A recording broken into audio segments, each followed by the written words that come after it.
प्रसिद्धवन्द्यं नारायणं नमस्कृत्य नरं चैव नरोत्तमं देवीं सरस्वतीं व्यासं ततो जयमुदीरये।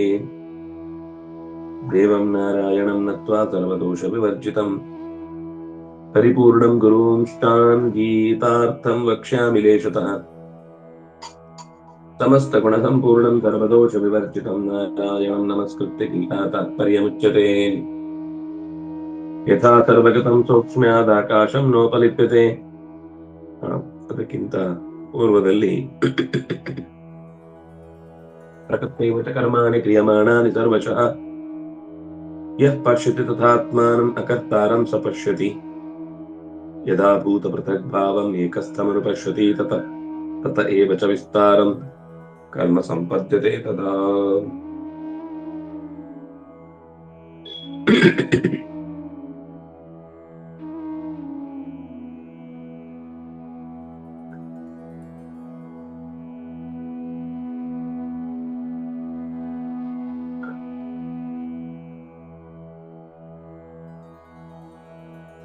ಶಬ್ದದ ಅರ್ಥವನ್ನ ಹೇಳಿದ್ರು. ಕೇವಲ ಪ್ರಕೃತಿಗೆ ಸೃಷ್ಟಿಕರ್ತೃತ್ವ ಅನ್ನುವುದನ್ನ ಶಾಸ್ತ್ರ ಒಪ್ಪಿಲ್ಲ ಅನ್ನುವುದನ್ನ ನಿರೂಪಿಸಿದ್ರು.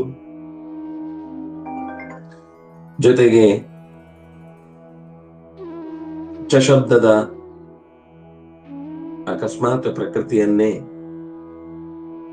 ಈ ಶ್ಲೋಕದಲ್ಲಿ ಸ್ವೀಕಾರ ಮಾಡಬೇಕಾದದ್ದು ಅಂತ ಆರಿಸಿದ್ರೆ ಆವಾಗ ಶಬ್ದ ವ್ಯರ್ಥ ಆಗುತ್ತೆ ಅಂತ ಹೇಳಿದ್ರು. ಆಮೇಲೆ ಯಾವತ್ತೂ ಕೂಡ ಕರ್ತೃತ್ವ ಅನ್ನೋದು ಪೂರ್ಣ ಪ್ರಮಾಣದಲ್ಲಿ ಜಡದ ಕ್ರಿಯೆ ಅಲ್ವೇ ಅಲ್ಲ. ಅದೇನಿದ್ರು ಕೂಡ ಕರ್ತೃತ್ವ ಅಂದ್ರೆ ಇಚ್ಛಾಪೂರ್ವಕವಾದ ಕರ್ತೃತ್ವ. ಅದು ಒಂದೋ ಜೀವನಲ್ಲಿ ಇಲ್ಲ ಪರಮಾತ್ಮನಲ್ಲಿ. ಅದರಲ್ಲೂ ಪೂರ್ಣ ಪ್ರಮಾಣದ ಕರ್ತೃತ್ವ ಇರುವುದು ಪರಮಾತ್ಮನಲ್ಲಿ ಮಾತ್ರ.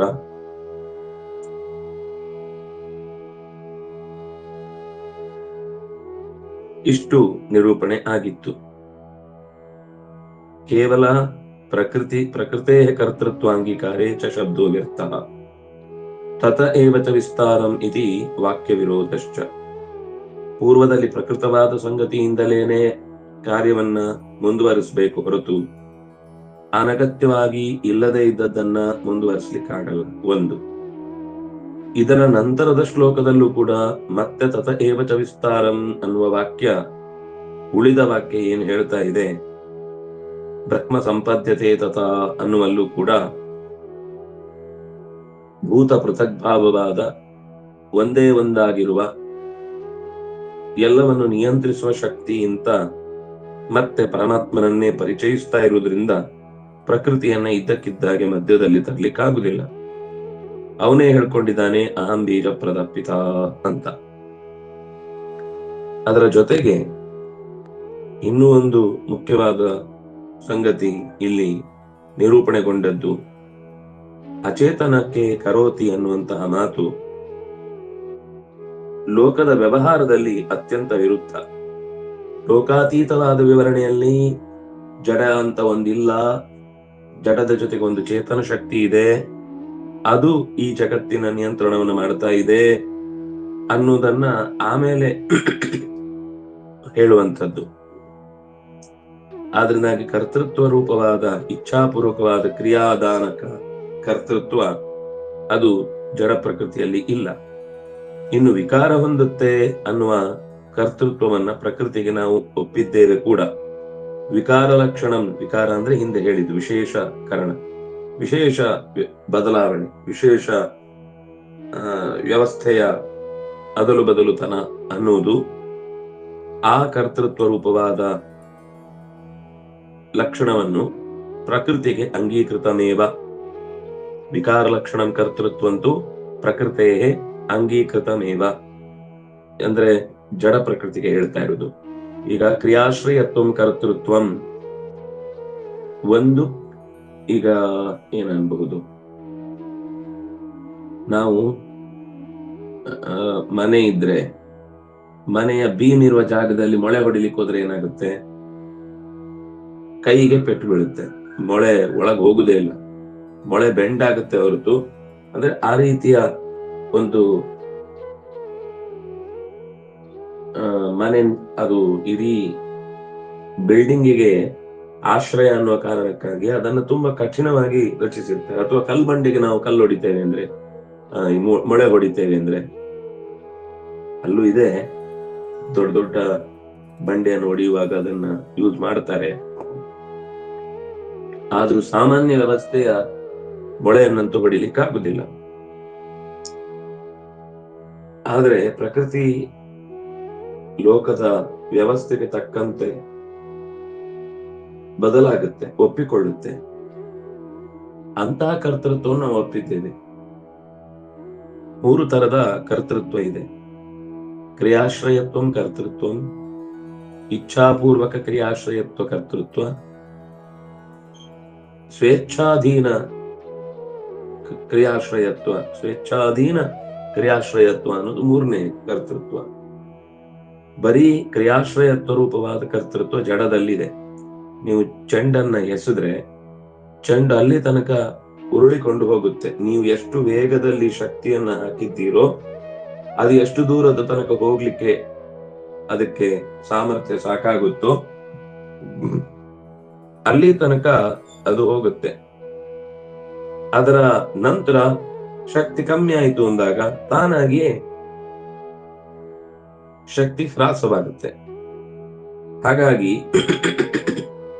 ಯಾವುದೇ ಒಂದು ಕಾರ್ಯಭಾರ ಯಶಸ್ವಿಯಾಗಿ ನಡಿಲಿಕ್ಕೆ ಕನಿಷ್ಠ ಪಕ್ಷ ಅದಕ್ಕೆ ಹೇಳಿದ್ದು ಅಂದ್ರೆ ಅದರ ಮೇಲೆ ಪ್ರಯೋಗಿಸಿದ್ದನ್ನ ಅದು ಒಪ್ಪಿಕೊಂಡು ಮುಂದೆ ಸಾಗಬೇಕು.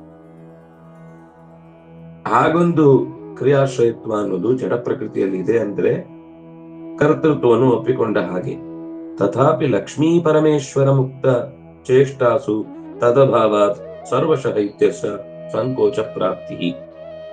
ಅಲ್ಲಿ ಏನಿದೆ, ಪ್ರಕೃತಿವ ಚ ಕರ್ಮಾಣಿ ಕ್ರಿಯಮಾಣಾನಿ ಸರ್ವಶಃ ಅಂತಿದೆ. ನೀವು ಜಡ ಪ್ರಕೃತಿಯನ್ನು ಒಪ್ಪಿದ್ರೆ ಸರ್ವಶಃ ಕರ್ತೃತ್ವ ಅನ್ನೋದಲ್ಲಿ ಇಲ್ಲ ಅಂತ ಆಯ್ತು. ಲಕ್ಷ್ಮೀ ಪರಮೇಶ್ವರ ಮುಕ್ತ ಚೇಷ್ಟಾಸು, ಲಕ್ಷ್ಮಿಯಲ್ಲಿ ಪರಮೇಶ್ವರನಲ್ಲಿ ಉಂಟಾದ ಚೇಷ್ಟೆಗಳಲ್ಲಿ ಈ ವಿಕಾರ ರೂಪವಾದ ಲಕ್ಷಣ ಇಲ್ಲ. ಮುಕ್ತ ಚೇಷ್ಟ ಅಂದ್ರೆ ಮುಕ್ತರ ಚೇಷ್ಟೆ. ಯಾರು ಈಗಾಗಲೇ ಬಿಡುಗಡೆಯನ್ನು ಹೊಂದಿದ ಜೀವರಾಶಿಗಳ ಚೇಷ್ಟೆಗಳಲ್ಲಿ ವಿಕಾರ ಇಲ್ಲ. ಈ ಪ್ರಪಂಚದಲ್ಲಿರುವಂತವರಲ್ಲಿ ಮಾತ್ರ ಆ ಚೇಷ್ಟೆ ಇರುವಂತದ್ದು. ಈ ಪ್ರಪಂಚವನ್ನ ಮೀರಿದವರ ವಿಕಾರ ರೂಪವಾದ ಕರ್ತೃತ್ವ ಅಥವಾ ಬರೀ ಕ್ರಿಯಾಶ್ರಯತ್ವ ರೂಪವಾದ ಕರ್ತೃತ್ವ ಈ ವ್ಯಕ್ತಿಗಳಲ್ಲಿ ಇಲ್ಲ. ಹಾಗಾಗಿ ಸರ್ವಶಃ ಅನ್ನುವ ಪದ ನೀವು ಜಡ ಪ್ರಕೃತಿಗೆ ಹೇಳಿದ್ರೆ ಸಂಕೋಚ ಆಗುತ್ತೆ. ಕರ್ತೃತ್ವ ರೂಪವಾದ ಸರ್ವಶಃ ಕರ್ತೃತ್ವಮಸ್ತಿ ಅಂತ ಹೇಳಿ ಕೇವಲ ಲೋಕದಲ್ಲಿರುವ ಜಡಕ್ರಿಯೆಯ ವಿಕಾರ ರೂಪವಾದಂತಹ ಕರ್ತೃತ್ವವನ್ನ ಹೇಳಿದ್ರೆ ಮುಕ್ತ ಚೇಷ್ಟೆಗಳಲ್ಲಿ, ಮುಕ್ತರ ಚೇಷ್ಟೆಯಲ್ಲಿ, ಲಕ್ಷ್ಮಿಯ ಚೇಷ್ಟೆಯಲ್ಲಿ, ಪರಮಾತ್ಮನ ಚೇಷ್ಟೆಯಲ್ಲಿ ವಿಕಾರ ಇಲ್ಲ. ಅದರಿಂದಾಗಿ ಆ ಕರ್ತೃತ್ವ ಅನ್ನೋದಲ್ಲಿ ಇಲ್ಲ ಅನ್ನುವ ಕಾರಣಕ್ಕೆ ಸಹ ಅನ್ನುವ ಪದ ವ್ಯರ್ಥ ಆಗುತ್ತೆ. ಹಾಗಾದ್ರೆ ಈಗ ಪರಮೇಶ್ವರನ ಕರ್ತೃತ್ವವನ್ನು ಹೇಳಿದ್ರೆ ಮುಕ್ತರಲ್ಲಿ ಪರಮಾತ್ಮನ ಇದು ಲಕ್ಷ್ಮಿಯಲ್ಲಿ ಬರುತ್ತಾ ಅಂದ್ರೆ ಬರುತ್ತೆ. ಅದು ಸ್ವೇಚ್ಛಾಧೀನ ಕ್ರಿಯಾಶ್ರಯತ್ವ ರೂಪವಾದ ಕರ್ತೃತ್ವ ಅನ್ನೋದು ಅದು ಪರಮಾತ್ಮನದ್ದೇ. ಆದ್ರಿಂದಾಗಿ ಅವನ ಇಚ್ಛೆಗೆ ಅನುಗುಣವಾಗಿ ಇವರಲ್ಲಿ ಕರ್ತೃತ್ವ ಉಂಟಾಗುತ್ತೆ. ಆದ್ರಿಂದ ಪ್ರಕೃತ್ಯ ಅಂತ ಅರ್ಥ ಹೊರತು ಪ್ರಕೃತ್ಯ ಅಂತ ತೃತೀಯ ವಿಭಕ್ತಿಯ ಅರ್ಥ ಅಲ್ಲ. ಶರೀರಸ್ಥೋ ಜೀವ. ಇಲ್ಲಿಗೆ 31ನೇ ಶ್ಲೋಕದ ಭಾವ ಮುಕ್ತಾಯ ಆಯಿತು. 31ನೇ ಶ್ಲೋಕದಲ್ಲಿ ಇರುವಂತದ್ದನ್ನ ನಾವು ನೋಡ್ಬೇಕು ಒಂದ್ಸಲ.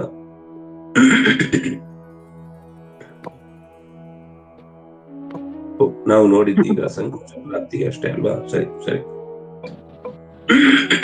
ನಾರಾಯಣ.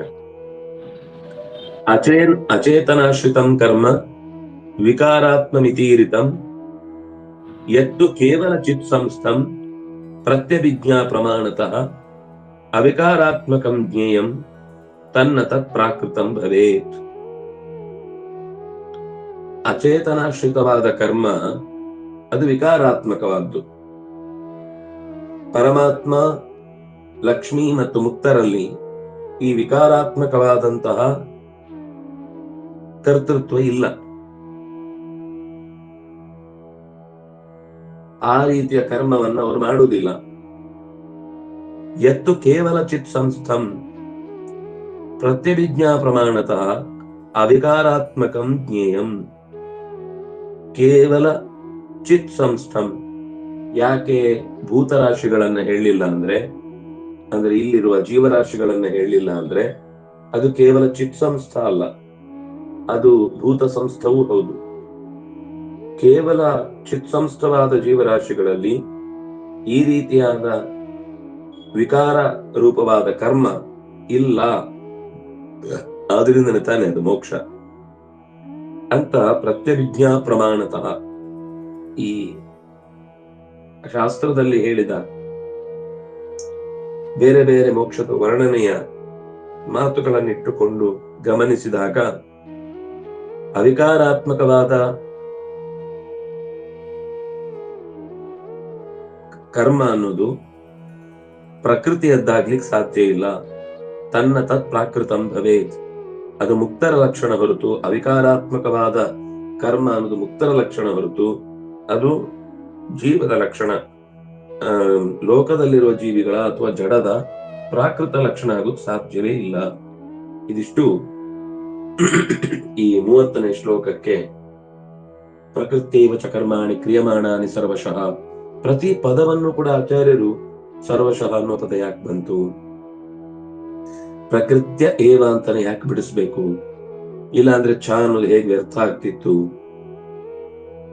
ಕ್ರಿಯಮಾಣಾನಿ ಅನ್ನುವ ಶಬ್ದ ಅದು ವಿಷ್ಣುವಿನಿಂದ ಆಗ್ತಾ ಇರುವಂತದ್ದು ಅಂತ ಅನ್ವಯವನ್ನ ಹೇಗ್ ಮಾಡಬೇಕು. ಯಾಕೆಂದ್ರೆ ಪ್ರಕೃತಿಯ ಶಬ್ದಕ್ಕೆ ಸ್ವಯಂ ಪ್ರಾರಭ್ಯ ಅಂತ ಅರ್ಥ. ಅದಕ್ಕೆ ಪದ್ಮ ಪುರಾಣದ ಉಲ್ಲೇಖವನ್ನು ಕೂಡ ನೆನಪಿಸಿದ್ರು. ಯಃ ಪಶ್ಯತಿ ತಥಾ ಆತ್ಮಾನಂ ಅಕರ್ತಾರಂ ಸ ಪಶ್ಯತಿ. ಯಾರು ಆ ರೀತಿಯಾಗಿ ಆತ್ಮನನ್ನು, ಪರಮಾತ್ಮನನ್ನು ಅಕರ್ತೃ ಅಂತ ಕಾಣ್ತಾನೋ ಅವನು ನಿಜವಾಗಿ ಕಾಣ್ತಾನೆ. ಈಗ ಎಲ್ಲ ಮಾಡಿದ್ದ ಅವನು ಅಂತ ಹೇಳ್ತೀರಿ, ಮತ್ತೆ ನೋಡಿದ್ರೆ ಅಕರ್ತೃ ಅಂತ ಹೇಳ್ತೀರಲ್ವಾ. ಅದಕ್ಕೂ ವಿವರಣೆ ಕೊಟ್ರು. ಅಕರ್ತ ಅಂದ್ರೆ ಏನು, ಮಾಡಿಯೂ ಮಾಡದಂತಿರುವವನು, ಅಥವಾ ಇನ್ನೊಂದು ಮುಖದಲ್ಲಿ ಹೇಳಿದ್ದು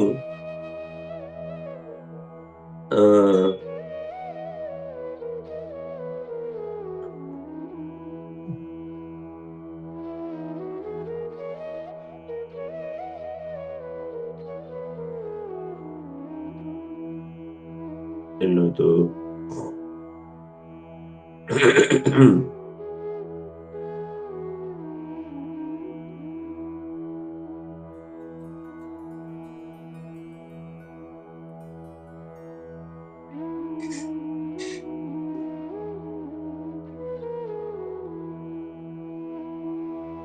ದುಃಖಾದಿ ಯೋಗ ಇಲ್ಲದೆ ನಡೆಸುವಂತಹ, ಅಂದ್ರೆ ಹೀನ ಜೀವರಾಶಿಗಳಲ್ಲಿ ಇದ್ರೂ ಕೂಡ ಅದರ ದೋಷವನ್ನು ಅವನು ಎಂದೂ ಕೂಡ ತಮೋ ರೂಪವಾದಂತಹ ಅವ್ಯವಸ್ಥೆ ಆತನಲ್ಲಿ ಇಲ್ಲ. ಅದರಿಂದಾಗಿ ಅವನು ಎಲ್ಲ ಅಕರ್ತ ಅನ್ನುವ ಶಬ್ದಕ್ಕರ್ಥ ಅಧಿಕ ಕರ್ತ ಅಂತ. ಈ ಜೀವರಾಶಿ ಎಲ್ಲದಕ್ಕಿಂತಲೂ ಹೆಚ್ಚು ಕೆಲಸ ಮಾಡುವವ. ಒಂದು ಕೆಲಸ ಮಾಡಿದ್ಮೇಲೆ ಅದರ ಫಲವನ್ನು ಬಯಸಿದವ ಲೋಕದಲ್ಲಿ ಕರ್ತ ಅಂತ ಇಟ್ಟುಕೊಂಡ್ರೆ ಆ ಫಲ ಬಯಸುವಿಕೆ ಅನ್ನೋದು ಅವನಲ್ಲಿ ಇಲ್ಲ. ಅದರಿಂದಾಗಿ ಅವನು ಅಕರ್ತ ಅಂತ ಹೀಗೆ ಪರಮಾತ್ಮನ ಸ್ವರೂಪವನ್ನ ಅರ್ಥ ಮಾಡಿಕೊಳ್ಳುವ ಹಿನ್ನೆಲೆಯಲ್ಲಿ ಈ ಶ್ಲೋಕಗಳ ವಿವರಣೆ ಬಂದಿತ್ತು. ಈ ಶ್ಲೋಕದ ಭಾವ ಏನು? 31ರಲ್ಲಿ ಯದಾ ಭೂತ ಪೃಥಗ್ ಭಾವಂ ಏಕಸ್ಥಂ ಅನುಪಶ್ಯತಿ ತತ ಏವ ಚ ವಿಸ್ತಾರಂ ಬ್ರಹ್ಮ ಸಂಪದ್ಯತೆ ತದಾ. ಏಕಸ್ಥ ಅಂದ್ರೆ ಏಕನಾದ ಪರಮಾತ್ಮನಲ್ಲಿ ಸ್ಥಿತವಾದ ಭೂತಗಳಿಗಿಂತ ಬೇರೆಯಾದ ಭೂತ ಪೃಥಕ್ ಭಾವ ಅಂದ್ರೆ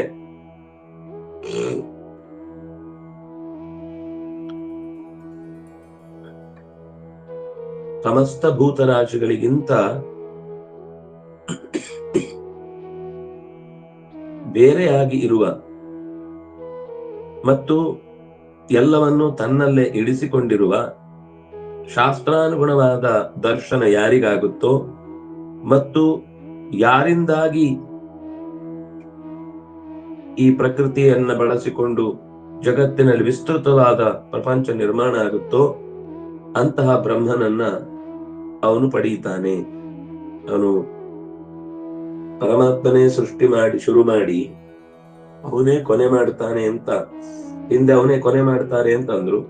ಆಮೇಲೆ ಶುರು ಮಾಡ್ಬೇಕಾದ್ರೂ ಅವನು, ಯಾಕಂದ್ರೆ ಕೊನೆ ಮಾಡಿದ್ಮೇಲೆ ಅವನೊಬ್ನೇ ಉಳಿದದ್ದು ಅಂದ್ರೆ ಶುರು ಮಾಡ್ಬೇಕಂದ್ರೆ ಮತ್ತೆ ಅವನೇ ಇರ್ಬೇಕಲ್ಲ, ಇನ್ನೊಬ್ಬ ಬರುದಾದ್ರೆ ಅವನು ಎಲ್ಲಿಂದ ಬಂದ ಅಂತ ಮತ್ತೆ ಪ್ರಶ್ನೆ, ಇಲ್ಲಿ ತನಕ ಎಲ್ಲಿದ್ದ ಅಂತ ಪ್ರಶ್ನೆ, ಎಲ್ಲ ನಾಶ ಆಗುವಾಗ ಅವನನ್ನು ಹೇಳಲಿಲ್ಲ ಯಾಕೆ ಅಂತ ಪ್ರಶ್ನೆ. ಆದ್ರೆ ಮತ್ತೆ ಸೃಷ್ಟಿ ಮಾಡ್ತಾ ಇದ್ದಾನೆ ಅನ್ನುವ, ಸೃಷ್ಟಿ ಆಗತ್ತೆ ಅನ್ನುವ ಅಂಶವೂ ಇದೆ. ಹಾಗಾಗಿ ಒಬ್ಬನೇ ಇದನ್ನ ಮಾಡ್ಲಿಕ್ಕೆ ಸಾಧ್ಯ. ಸೃಷ್ಟಿಯ ಕಾಲದಲ್ಲಿ ಯಾರು ಏಕನಾಗಿ ಇದ್ನೋ ಪ್ರಳಯ ಕಾಲದಲ್ಲಿ ಏಕನಾಗಿ ಉಳಿದವನು ಅವನೇ. ಅವನಲ್ಲೇ ಈ ಜಗತ್ತೆಲ್ಲವೂ ಕೂಡ ಅವನಿಗಿಂತ ಬೇರೆಯಾಗಿ ಸರ್ವಭೂತಗಳಿಗಿಂತಲೂ ಬೇರೆಯಾದ ಸ್ಥಿತಿಯಲ್ಲಿ ಒಬ್ಬನೇ ಇದ್ದು ಎಲ್ಲವನ್ನು ನಡೆಸುವವನಾಗಿ ಏಕಸ್ಮಿನ್ ಸ್ಥಿತಂ, ಎಲ್ಲವೂ ಅವನಲ್ಲೇ ಸೇರಿದೆ ಅಂತ ಏಕ ಶಬ್ದ ಭಗವಂತನಿಗೆ ವಿಶೇಷ ನಾಮ. ಏಕ ಅನ್ನೋದು ಕೂಡ, ಏಕ ಅಂದ್ರೆ ಏಷ ಏನ ಕರೋತಿ, ಇವನೇ ಎಲ್ಲವನ್ನು ಮಾಡುವವನು ಅಂತ ದೇವರಿಗೆ ಸ್ತವ್ಯ ಸ್ತವಕ್.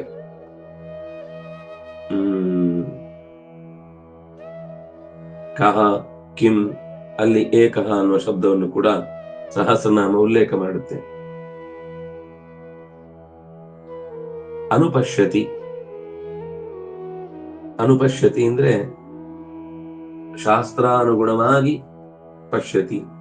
ಹಾಗೆಯೇ ನೋಡ್ಲಿಕ್ಕೆ ಹೋದ್ರೆ ಎಷ್ಟೋ ಸರ್ತಿ ಎಡವಟ್ಟಾಗುವುದೇ ಜಾಸ್ತಿ, ಏನೇನೋ ಕಾಣಿಸ್ಲಿಕ್ಕೆ ಶುರುವಾಗುತ್ತೆ. ಇವನ್ ತಲೆಯಲ್ಲಿದ್ದ ಅವ್ಯವಸ್ಥೆ ಎಲ್ಲ ಖಂಡಿತು ಅಂತ ಭಾವಿಸುವ ಅನಿವಾರ್ಯತೆ ಬರುತ್ತೆ.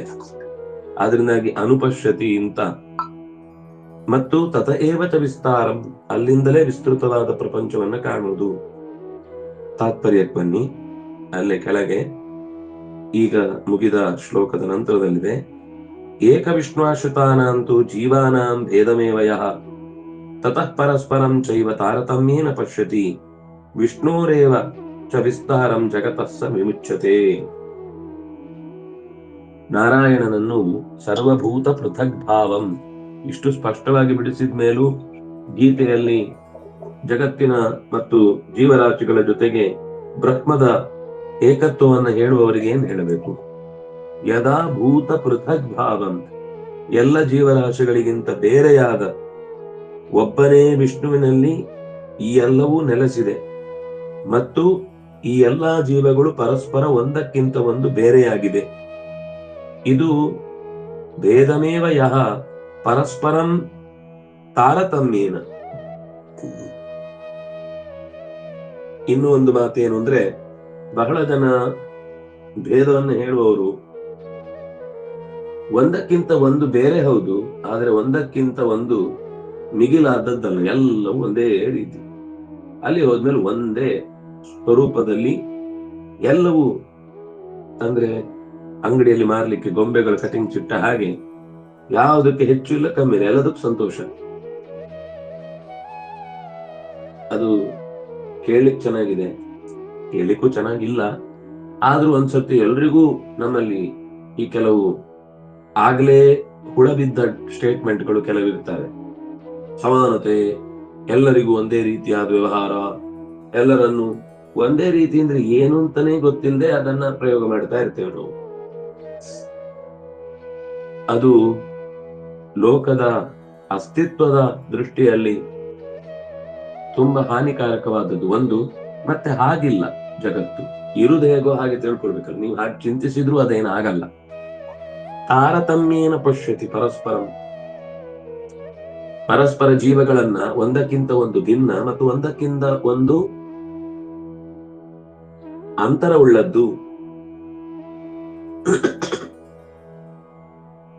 ಗುಣದಿಂದ ಅಂತರ, ದೇಶದಿಂದ ಅಂತರ, ಕಾಲದಿಂದ ಅಂತರ. ಈ ಕಾಲದಲ್ಲಿ ಎಚ್ಚರ ಇದ್ದಾಗ ಅದಕ್ಕೆ ಎಚ್ಚರ ಇರುತ್ತೆ, ಅದಕ್ಕೆ ಎಚ್ಚರ ಇರದೇ ಇದ್ದಾಗ ಇದಕ್ಕೆ ಎಚ್ಚರ ಇರುತ್ತೆ. ಅಂದ್ರೆ ಸೃಷ್ಟಿಗೆ ಬರುತ್ತೆ ಅಂತ. ಅದರ ಪುಣ್ಯವೇ ಬೇರೆ, ಅದರ ಪಾಪವೇ ಬೇರೆ, ಅದರ ಯೋಗ್ಯತೆ ಬೇರೆ, ಅದರ ಸ್ವಭಾವವೇ ಬೇರೆ, ಅದರ ಕರ್ಮ ಬೇರೆ. ಪ್ರತಿಯೊಂದು ಜೀವರಾಶಿಯ